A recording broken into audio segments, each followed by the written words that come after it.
샬롬, 100가지 식물로 읽는 세계사 33번째. 바오바브 나무는 굉장히 오래 산다. 우리는 명확한 사실만으로는 충분히 감탄할 수 없다는 듯 이런 문제를 과장하는 경향이 있다. 2011년에 죽은 짐바브웨 판게 바오바브 나무는 2450살로 세계에서 가장 오래된 살아있는 속시 식물이었다. 제품은 바오바브 나무는 아마도 1000살쯤 죽었다고 추측한다. 그러나 바오바브 나무의 나이를 세기란 어렵다. 나무 안의 섬유질이 지닌 특성으로 인해 나이테를 셀 수 없기 때문이다. 바오바브 나무는 기이한 모양으로 눈을 사로잡는다. 나뭇가지들이 뿌리처럼 보이기 때문에 많은 곳에서 바오바브 나무를 뒤집힌 나무라고 부른다. 그 나무들은 아주 크고 향기로운 꽃을 피우는데 주로 밤에만 15시간 정도 핀다. 그러면 박쥐와 여우 원숭이, 밤에 날아다니는 나방이 꽃가루 바지를 해준다. 어린 바오바브 나무는 호리호리해 보인다. 줄기의 지름이 9m에 달하는 거대한 성인 바오바브 나무와는 완전히 다른 모습이다. 어린 바오바브 나무는 쉽게 잊히고 우리는 현존하는 모든 바오바브 나무가 셀 수 없을 정도로 나이가 많다고 생각한다. 이런 흥미로운 생각은 바오바브 나무에 조상의 영혼이 깃들여 있다는 믿음과 연결된다. 바오바브 나무가 문화적으로 아주 중요한 이유 중 하나다. 바오바브 나무는 또한 신의 분노를 일깨우는 존재다. 신이 파릇파릇하고 무성한 나무를 하늘로 던지니 그 나무는 뒤집힌 채 땅으로 떨어져 뿌리는 드러나고 나뭇가지와 잎처럼 영광스러운 부분은 영원히 땅에 묻혔다는 이야기가 전해진다.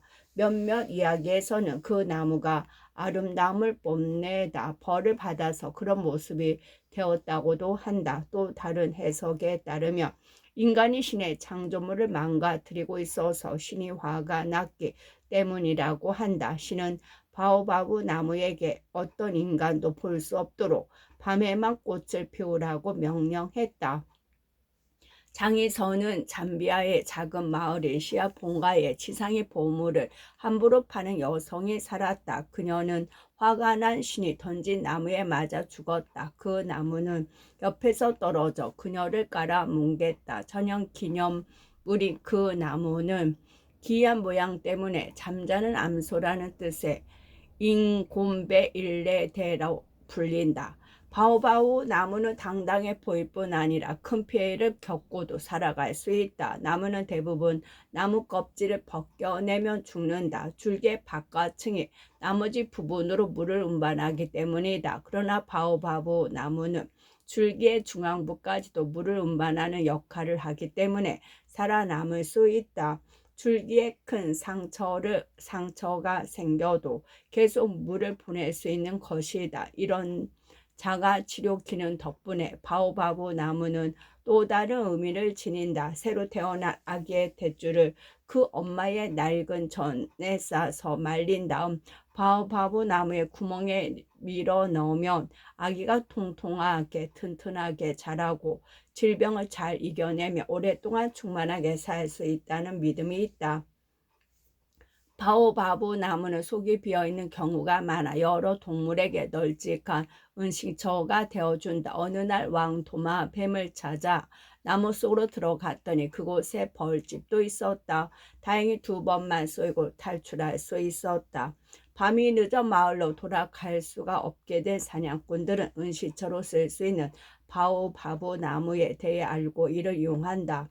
오래된 바오바브 나무는 자주 마을의 중심점이 되고 원료들의 중요한 회의가 열리는 장소가 된다. 모두 바오바브 나무에 깃든 조상들의 존재와 지혜 때문이다. 그 나무는 풍요로움과 지속되는 문화의 상징이다. 마을의 부족만 바오바브 나무의 힘과 의미에 대한 믿음을 가지는 것이 아니다. 종족 외부인도 그렇게 느낀다. 미국 작가 피터 베티스는 사하라 사막 이 남아프리카에 보내는 연애 편지 같은 책을 썼다. 인간이 태어난 나무라는 제목의 책이다. 다 자란 바오바브 나무 아래 앉아있는 사람은 누구나 어마어마한 시간의 흐름에 대해 생각하게 된다. 바오바브 나무에는 300가지에 이르는 용도가 있다고 한다. 섬유질을 꼬아서 끈이나 바구니를 만들 수 있다. 열매에는 무게당 오렌지보다 5배나 많은 비타민C가 들어있다. 잎에는 철분이 풍부하다. 씨앗은 커피 대용품으로 사용할 수도 있다. 씨앗을 빨아 먹으면서 씨앗을 덮는 비타민C가 풍부한 가루를 즐길 수도 있다. 씨앗은 또한 음솔로라는 전통 놀이에 활용한다. 요리용이나 화장품에 들어가는 좋은 기름을 만들 수도 있고 열매로 맥주를 만들 수도 있다. 바오바브 나무 묘목의 원뿌리는 당근처럼 먹을 수 있다. 그 뿌리에서 붉은색 염료도 얻을 수 있다. 바오바브 나무는 약용으로도 많이 활용한다. 잎과 나무 껍질, 씨앗을 설사와 치통, 말라리아 치료를 위해 사용할 수 있다. 내 친구인 식물학자 마니 옴블라가 잠비아에서 어린 시절을 보낼 때 학교에서 함께 사용하던 수건 때문에 학생들 사이에 피부 발진이 퍼졌다고 한다. 그런데 한 친구의 삼촌한테 조언을 듣고 으깬 바오바브 나무의 뿌리와 바셀린을 섞어서 발랐더니 금방 나았다고 한다. 더 놀라운 사례는 이복 동생의 아이가 병원에서 겸상적결구 빈혈증 진단을 받았을 때다. 마을로 돌아와 바오바오 나무 뿌리와 잎을 붉은 마호가니 나무 껍질과 섞어서 아이에게 먹였다. 그 후 병원을 찾았을 때 놀랍게도 완전히 형성된 적혈구가 자리 잡은 사실을 확인했다고 한다. 옴블라는 빌 에슬과 함께 루앙과 계곡의 식물을 조사하다가 코끼리 엄니가 박힌 바오바브 나무를 발견했다. 코끼리가 물과 영양분을 얻으려고 나무를 갉아먹다 엄니가 부러진 것이었다. 이렇게 코끼리에게 괴롭힘을 당하는 일은 수천 년에 걸쳐 바오바브 나무 삶의 일부였는데 최근 들어 더욱 잦아지고 있다. 여기에는 두 가지 이유가 있다. 첫 번째는 코끼리와 끊임없이 인구가 늘어나는 인간 모두 공간이 더 많이 필요한데 보통 인간이 코끼리를 내쫓고 공간을 차지하기 때문이다. 이동 경로가 짧아지면서 코끼리는 더 좁은 지역에 갇혔다. 두 번째는 기후 변화로 인해 가뭄이 길어지고 날씨 유형이 바뀌고 주변에 물이 줄어들었기 때문이다. 이런 요인들이 합쳐지면서 코끼리들이 비상식수를 얻을 수 있는 바오바브 나무에 더 자주 의존하게 되었다. 그 결과 짐바브웨이, 마나푸스 같은 지역에서 전례 없이 빠른 속도로 바오바브 나무가 죽어가고 있다. 코끼리 때문만은 아니다. 바오바브 나무가 죽어가는 주된 요인은 기후변화다. 한때 오래됨과 장수의 완벽한 상징으로 인류가 숭배했던 바오바브 나무는 이제 지구에서의 삶이 얼마나 더덥고 취약한지 생생하게 보여준다. 99번 1,1초 질병을 치료하는 약초. 의술은 자연이 질병을 치료하는 동안 환자를 즐겁게 하는 일이다. 볼테르, 프랑스 계몽주의 시대 철학자. 이 책의 여러 장에서 약효 성분 때문에 높이 평가받는 식물들을 만났다. 그중 몇몇 주장은 무모하고 터무니없어 보인다. 이 식물이야말로 모든 병을 치료할 수 있는 진짜 만병통치약이라고 떠들기도 하고 평범하고 가벼운 병의 증상을 완화하는 식물이라고 비교적 신중하게 이야기하기도 한다. 불로불사를 약속하는 식물도 있고 감기를 조금 더 쉽게 이겨내게 해준다는 식물도 있다. 앞장에서 바오바브 나무가 가벼운 피부 발진과 치명적인 겸상적결구 빈혈증을 치료할 수 있다고 생각하는 사람들에 대해 이야기했다. 우리는 이것이 얼마나 미신인지 혹은 위약 효과인지 아니면 생화학적으로 질병을 치료하는 효과가 정말로 있는지 궁금해한다. 이런 질문에 대한 반응은 극단적으로 갈릴 때가 많다. 한편에서는 무비판적으로 믿어버리고 다른 한편에서는 지나치게 냉소적으로 합리성을 내세운다. 이 책에 등장하는 유명한 인물 가운데 많은 사람이 식물학자와 약사라는 직업을 겸했다. 예전에는 서로 연결된 직업이었다. 비교적 최근에 와서야 두 직업을 분리해 생각하는데 특히 서양 문화에서 그렇다. 많이 운블라는 식물마다 전문 용어를 사용하지만 덤보를 헤치며 걷다가 만나는 식물들의 전통적인 쓰임새도 설명해 준다. 그러면서 두 영역을 반드시 적대적으로 분리할 필요는 없다는 사실을 넌지시 알려준다. 식물은 여러 면에서 힘을 발휘할 수 있다. 우리를 죽일 수도 있고 황홀하게 만들 수도 있다. 아스피린을 복용해 본 사람은 누구나 알겠지만 식물이 우리를 치료하지 못할 이유는 없다. 그렇다면 일리초 혹은 로지, 페리윙클, 마다가스카르 페리윙클, 케이프 페리윙클, 밝은 눈 묘지 식물, 늙은 한유로 불리는 식물에 대해 알아보자. 꽃잎이 5장이 예쁜 꽃을 피우는 상록 초본 식물이다. 이 식물의 모든 부분에는 강한 독성이 있다. 관상용 식물로 재배되는데 건조하고 열악한 환경에서 잘 자라기 때문에 가치가 높다.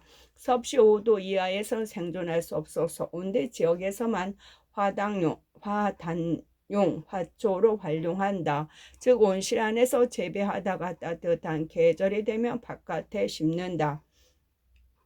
당연하게도 아니 어쩌면 자연스럽게 1, 2초에는 전통적인 용도가 있다. 1, 2초는 당뇨병과 말라리아 치료에 활용해왔다. 일찍이 마다가스카르에서 널리 전파되어 기원전 2600년 무렵에는 메소포타미아, 이후에는 인도와 중국에서도 사용했다. 서양에서는 민속학자들의 사소한 호기심의 대상 정도에 머물렀다. 그러나 1950년대 실험실에서 당뇨병에 대한 효능을 측정하기 위해 1, 2초를 자세히 조사했다. 당뇨병에 대해서는 세상을 떠들썩하게 할 만한 어떤 사실도 발견되지 않았다. 대신 1, 2초가 몇몇 종류의 암 치료에 어마어마하게 효과적인 물질을 만들어냈다는 사실을 발견했다. 먼저 알칼로이드 성분 중 하나인 빈블라스틴은 면역 체계를 공격하고 주로 젊은 성인에게 치명적인 호지킨병 치료제가 된다. 빈크리스틴은 또한 소아급성 림프 구성 백혈병 치료에 활용된다. 빈크리스틴은 활용하기 전에는 이 병을 진단받는 것이 거의 사형 선고와 다를 바 없었다. 이전에는 진단받는 환자 가운데 10%가 생존했지만 지금은 90%가 생존한다. 마다가스카르의 자연 서식지에서 1, 2초는 멸종 위기에 빠진 종이다. 하지만 오스트레일리아와 말레이시아, 인도, 파키스탄, 방글라데시에서는 널리 재배된다. 오스트레일리아 일부 지역에서는 침미 식물이 되었고 유해한 잡초로 분리된다. 이 식물의 연간 거래량은 7억 5천만 파운드에 이른다고 추산한다. 그중 어떤 돈도 마다가스카르로 돌아가지 않는다. 이 식물에서 축출한 물질에 대한 특허를 보유한 제약회사들이 생물 자원을 수탈한다는 비난을 받고 있다. 우리는 1, 2초가 많이 필요하다. 필요한 알칼로이드 1g을 축출하려면 500kg의 1, 2초가 필요하다. 2018년 영국 노리치의 존 이네스 센터에서 1, 2초 게놈의 배열 순서가 밝혀졌다. 따라서 그 약물을 싸고 효율적으로 합성하는 방법을 개발할 수 있게 되었다. 그러나 지금 당장은 아직 살아있는 식물이 필요하다. 마다가스카르에서는 농사를 짓기 위해 자연 녹지를 계속 없애고 있다. 극도로 가난한 이 나라에서는 나무를 베고 태워서 농경지로 만드는 화전 농법이 널리 퍼져 있는데 이것은 그 나라의 미래를 점점 더 위협하고 있다. 실험실에서 연구하기 전에 1, 2초가 멸종했다면 어떻게 되었을지 곰곰 생각해 보자. 그리고 인류에게 굉장히 유용했을 수도 있는 식물이 얼마나 많이 이미 영원히 사라졌는지도 5천여 종의 식물을 대상으로 약물로 활용한 알칼로이드 성분에 대한 시험을 했다. 상당히 많은 숫자이지만 시험한 식물이 아직 20만 종 이상 더 남아있다. 그 식물들에서 생명을 구하고 온갖 방식으로 놀라운 일들을 해낼 특성을 찾을 수도 있다. 아직 그 식물들을 실험실에서 실험하지는 않았다. 그러나 그들 하나하나는 이미 어떤 과학자가 구안해낸 것보다 훨씬 더 절두절미한 시험 과정을 통과했다. 바로 자연 선택이라는 과정이다. 식물들은 후손을 남기는 과정에서 방어 수단과 전략을 개발한다. 이 과정에서 그들은 셀 수 없이 많은 경쟁을 거치며 시험을 받는다. 진정한 성취를 이룬 식물만 살아남을 수 있다. 진화 생물학자 에드워드 윌슨은 그 식물들은 실용적인 생태 분자를 합성하는 일을 전 세계 어떤 과학자보다 잘한다라고 썼다. 생각해보면 그럴 수밖에 없다는 사실을 이해할 수 있다. 식물이 그들 자신을 보호하기 위해 개발한 물질을 인간이 우리 자신의 목적을 위해 활용할 수도 있다. 우리는 이 책에서 그런 물질 가운데 아스피린, 카페인, 코카인, 코데인, 디가톡신, 모르핀, 페니실린, 퀴닌, 그리고 이 장에서는 빈블라스틴과 빈크리스틴을 살펴보았다. 미국에서 약사가 처방하는 모든 약의 4분의 1이 식물에서 얻은 성분이다. 아직 과학적으로 검증되지 않은 효능을 지닌 식물은 정말 많다. 그만큼 우리가 사는 지구의 생물 다양성과 생물 풍부도를 유지해야만 하는 이유도 아주 많다. 그 중에서는 특별히 상상력이나 이타심, 폭넓은 사고나 오랜 시간에 걸리는 이해가 필요하지 않은 이유도 있다. 그 이유는 바로 적어도 한동안은 우리의 죽음을 물리쳐 줄 수 있는 식물이 있다는 것이다. 우리가 지구의 천연 자원을 파괴하며 미래를 위한 가능성도 함께 파괴하는 꼴이다. 100번 딥테로카프 나무, 생물 다양성을 떠받치는 열대우림의 기둥, 푸른 숲의 나무 아래 나와 함께 눕고 싶은 사람. 윌리엄 셰익스피어이고 당신 뜻대로에서 12,000여 년 전에 농업을 발명한 이래로 우리 인간은 길들이고 섬세하게 관리, 우리 풍경의 일부가 된 지역과 자연 그대로 길들이지 않아서 통제할 수 없는 지역을 뚜렷하게 구분해왔다. 그러나 오랜 시간이 흐르면서 사람의 손길이 닿지 않은 지역에 대한 우리의 태도가 바뀌었다. 한때는 그곳이 무시무시하고 위협적이고 꺼림칙해서 가장 용감한 사람만 접근할 수 있는 장소였다. 자연이 우리를 잡으러 오고 있고 우리 인간이 이루어온 모든 것, 우리가 감히 문명이라고 부르는 모든 것을 파괴하려고 영원히 기다리고 있다는 생각을 보편적으로 받아들였다. 이제 우리는 인간의 손길이 닿지 않은 지역이 죄악하고 아름다우며 영원히 사라지기 직전이라는 사실을 받아들인다. 특히 이러한 변화를 압축해서 보여주는 풍경이 열대우림이다. 그러므로 마침내 전형적인 열대우림 나무로 이 책을 마무리하려고 한다. 그 나무는 주변 숲의 키 큰 나무들보다 더 큰 키로 우뚝 서 있다.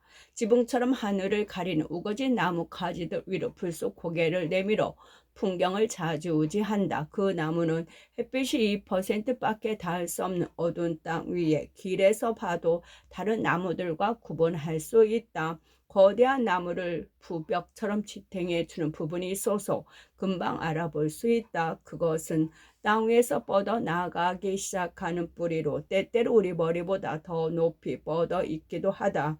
엄청난 확신과 신념을 가지고 뻗어 나가면서 거대한 나무를 튼튼하게 지탱해 준다. 이 나무가 딥테로카프다.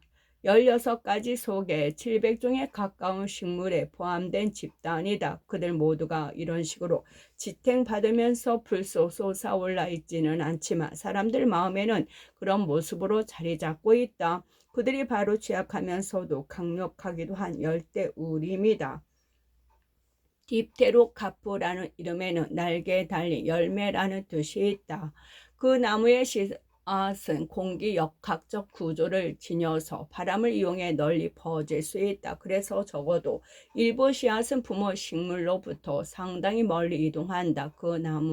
이 나무들은 전 세계의 중간 부분에 해당하는 열대 전역에서 발견되지만 보르네오 섬에서 가장 잘 볼 수 있다. 보르네오의 숲은 전체 나무의 22%가 딥테로카프 나무다. 그 섬에 269종의 딥테로카프 나무가 있다. 그중 162종은 다른 곳에서는 발견되지 않는 종이고 그중 6% 이상의 멸종 위기를 겪고 있다. 가장 큰 종이 소레아 파쿠에티아나의 한 나무는 93m의 길을 기록하기도 했다.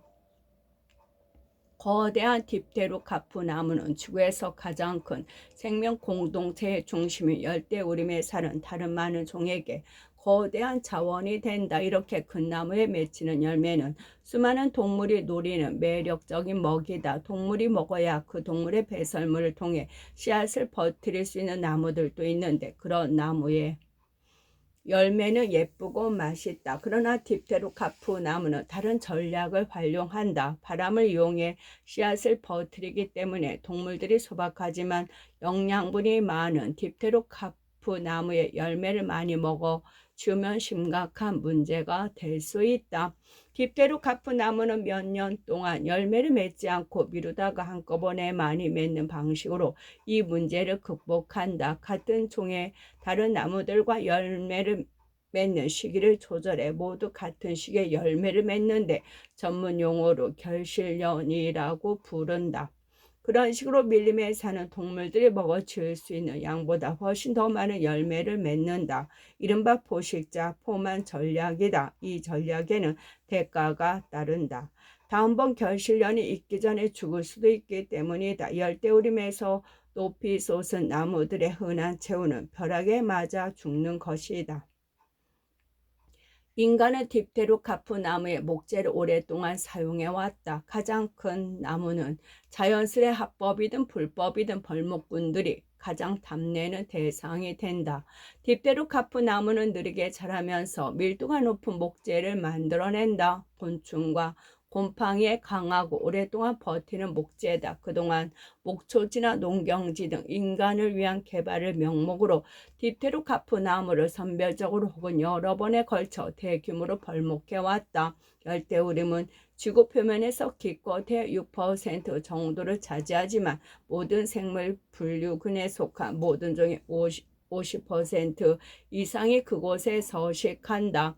그보다 훨씬 더 많은 종이 서식한다고 말하는 사람도 있다. 열대우림 파괴는 그저 안타까운 일에 그치지 않는다. 말 그대로 인류에게 재앙이 될 수 있다. 생물 다양성은 그저 꽤나 흥미롭기만 한 개념이 아니다. 그것은 생물이 작동하고 지속되는 방식이다. 다양성은 회복력과 활력을 뜻한다. 생물은 서로 복잡하게 얽혀 서로에게 의존하면서 작동하고 그런 복잡성에서 힘을 얻는다.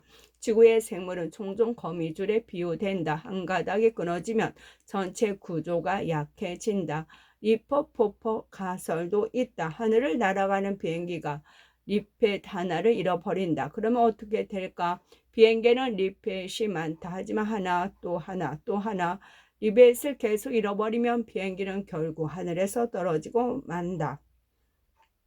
하나의 리벳을 하나의 종으로 연결해 보자. 열대우림에는 다른 여러 곳보다 많은 종이 서식하고 있고 우리는 무서운 속도로 리벳을 없애고 있는 셈이다. 생물 다양성이라는 단어는 21세기에 들어서면서 많이 사용되고 있다. 과학자이자 작가 레이먼드 디스먼이 1968년에 만든 용어로 에드워드 윌슨이 1992년에 출간한 중요하고 영향력 있는 책 생물의 다양성에서 사용한 이후 두루 쓰이게 되었다. 열대우림이라는 단어 또한 거의 비슷한 시기에 널리 퍼졌다.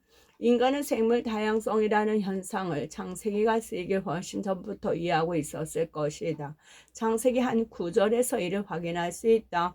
하나님께서 땅은 풀과 씨를 맺는 식물과 씨를 든 열매를 맺는 온갖 과일나무를 내어라 말씀하시니 그대로 되었다. 이 이야기는 동물과 인간의 창조로 이어진다. 모든 것은 식물의 창조로 시작되었고 지구의 모든 생물체는 지금도 식물에 의존한다. 우리는 언제나 생물의 수많은 다양한 종의 집합으로 이해해왔다. 오래전부터 그런 개념을 알고 있었다면 왜 20세기 말이 되어서야 생물 다양성이라는 단어를 만들어냈을까?